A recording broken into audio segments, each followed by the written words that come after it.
Hi friends! காளான் பிரியாணி செய்கிறது எப்படின்னு பார்க்கலாம் வாங்க. ஃபஸ்ட்டு எல்லா காளானையும் அழுக்கு எதுவும் இல்லாமல் நல்லா தண்ணியில் சுத்தம் பண்ணிக்கிறோம். அதுக்கடுத்து காளான் எல்லாத்தையும் இந்த மாதிரி துண்டு துண்டாக கட் பண்ணி வச்சுக்கிறோம். இப்படியே முழுசாகவே போடுறதா இருந்தாலும் போடலாம். சில பேருக்கு தூள் தூளாக இருந்தால் பிடிக்கும். அதுக்கடுத்து வெங்காயம் ஒன்று எடுத்து கட் பண்ணிக்கிட்டு தக்காளி ஒன்று எடுத்து கட் பண்ணி வச்சுக்கோங்க, ஒரு பொடி பொடியாக.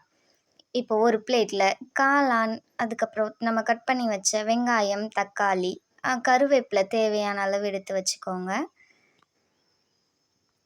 யாருக்கெல்லாம் காளான் பிடிக்கும் அப்படின்னு லைக் பண்ணுங்கள், கமெண்ட் பண்ணுங்கள்.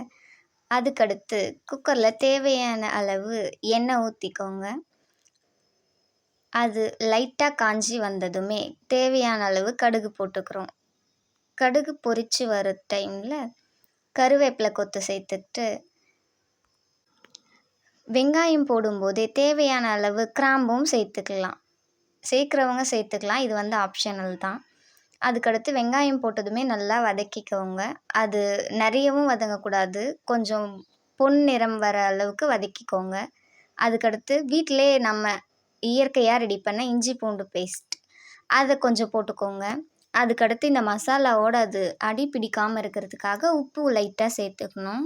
அதுக்கடுத்து தக்காளி கொஞ்சமாக சேர்த்துக்கோங்க. தக்காளியும் நமக்கு தேவையான அளவு தான். அதுக்கடுத்து கட் பண்ணி வச்சுருக்கிற காளான் எல்லாத்தையும் அதில் போட்டு லைட்டாக வதக்கிக்கோங்க. ஒரு 2 to 3 மினிட்ஸ் போதும். அப்புறம் தேவையான அளவு மிளகாத்தூள் போட்டுக்கோங்க. நாங்கள் 1 ஸ்பூன் மிளகாத்தூள் போட்டோம். 1 ஸ்பூன் பிரியாணி மசாலாவும் போட்டிருக்கோம். போட்டு வதக்கிட்டு இதுக்கு தண்ணி 1 கிளாஸ்க்கு 1 கிளாஸ் அரிசின்னும் போது 2 கிளாஸ் தண்ணி வைக்கணும். நாங்கள் 1 கிளாஸ் தான் வச்சுருந்தோம். ஸோ 2 கிளாஸ் தண்ணி ஆட் பண்ணிக்கிட்டோம். அதுக்கப்புறமா அரிசி எடுத்து அதில் ஆட் பண்ணிக்கிறோம். தண்ணி எதுவும் இல்லாமல் க்ளீனாக வச்சுருக்கிற அரிசி எடுத்து அதோடு ஆட் பண்ணிக்கிறோம். கலருக்காக ஃபுட் கலர் நாங்கள் சேர்த்துக்கிட்டோம். இதுவும் ஆப்ஷனல் தான், வேணுன்றவங்க சேர்த்துக்கோங்க. அதுக்கடுத்து க்ளீன் பண்ணி கட் பண்ணி வச்சுருக்கிற கொத்தமல்லியை தூவிட்டு குக்கரை மூடி வச்சிடுறோம். மூடி வச்சுட்டு விசில் 3 வந்ததும் ஆஃப் பண்ணிக்கலாம். அதுக்குள்ளே இருக்கிற டைமில் தயிர் ரெடி பண்ணிக்கலாம் அப்படின்ட்டு தான். நம்ம வீட்டிலே ரெடி பண்ண தயிர் தான் இது. பாருங்கள், பார்த்தாலே தெரியும், கட்டி கட்டியாக நல்லா இருந்துச்சு. அதை நல்லா கொஞ்சமாக அந்த கட்டியெல்லாம் உடச்சி விட்டுக்கோங்க. அதுக்கடுத்து வெங்காயத்தை கட் பண்ணி அதில் ஆட் பண்ணிக்கோங்க. நெக்ஸ்ட்டு கொத்தமல்லியும் கொஞ்சமாக வச்சுக்கலாம். அதுக்குள்ளே விசிலே வந்துருச்சு. பாருங்கள், இந்த மாதிரி விசில் வந்ததும் 3 விசில் கழித்து இறக்கி வச்சுருங்க. வச்சுட்டு பாருங்கள், பார்க்கும்போதே உங்களுக்கே தெரியும் எவ்வளோ நல்லா வந்திருக்குன்ட்டு. ஒரு 1 மினிட் இல்லை 2 மினிட்ஸ் ஆற வச்சுக்கோங்க.